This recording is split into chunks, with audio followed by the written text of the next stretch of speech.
चित्त में अर्थात मन में उपस्थित राग, द्वेष, घृणा, ईर्ष्या, क्रोध आदि जो मल है उनका विनाश कैसे होता है, ये जानना बड़ा जरूरी है।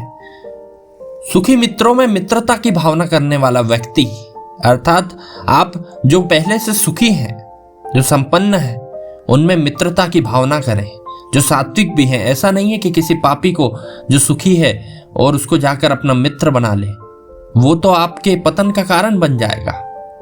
कोई ऐसा व्यक्ति जो सात्विक है, सुखी है, जिसके पास में भरी पूरी संपत्ति हो, उसे अपना मित्र बनाइए। दुखी मनुष्यों में दया की भावना कीजिए या दुखी जीवों में दया की भावना कीजिए। अगर कोई व्यक्ति या कोई जीव घायल है या प्रताड़ित है या फिर उसे घाव है, तो उसमें दया की भावना कीजिए। उसकी बीमारी में उसका साथ दीजिए, उसकी दीनता में उसका साथ दीजिए। अगर वो भूखा है तो उसे भोजन कराइए। और पुण्यात्मा पुरुष या स्त्री कोई आपको मिलती है, उनका सत्संग कीजिए, उनके साथ में ज्ञान ग्रहण कीजिए। और अगर कोई पापी पुरुष या स्त्री आपको मिलती है तो उनकी उपेक्षा कीजिए। उपेक्षा का अर्थ यहाँ पर क्या है कि दूर से देखा कि पापी आ रहा है और उसने आपको बोला भी, तो दूर से अभिवादन किया और निकल गए।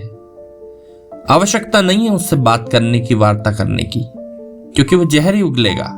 उसकी एक लाइन भी आपकी साधना को भंग कर सकती है, आपके अंदर लोभ पैदा कर सकती है।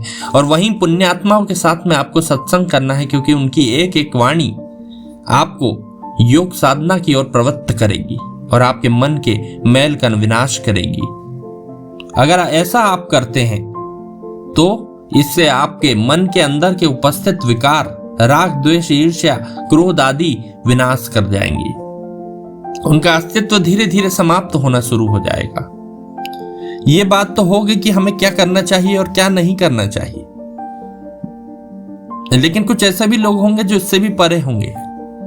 उसके बाद में ऐसी कौन सी योग अभ्यास किया जाए कि जिससे इनका बचे कुचे जो कचरा है उसका विनाश हो जाए।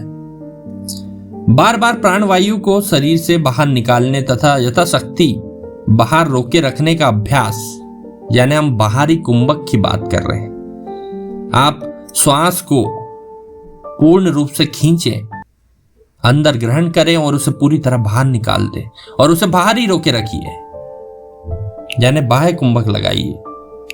इसका अभ्यास करने से मन में निर्मलता आती है और शरीर की नाड़ियों का मल भी विनाश कर जाता है। इस प्रकार चित्त की निर्मलता संभव होती है। कुछ चीजें हमको व्यवहार में बदलनी पड़ती है जो हमने ऊपर सुना था, और कुछ चीजें हमको अपने अंदर बदलनी पड़ती है।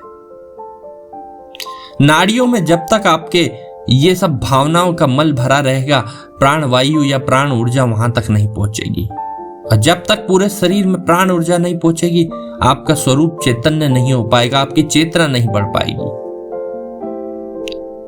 चेतना की विस्तार जितना अधिक होगा, उतना अधिक आपका मन ईश्वर की ओर बढ़ता जाएगा।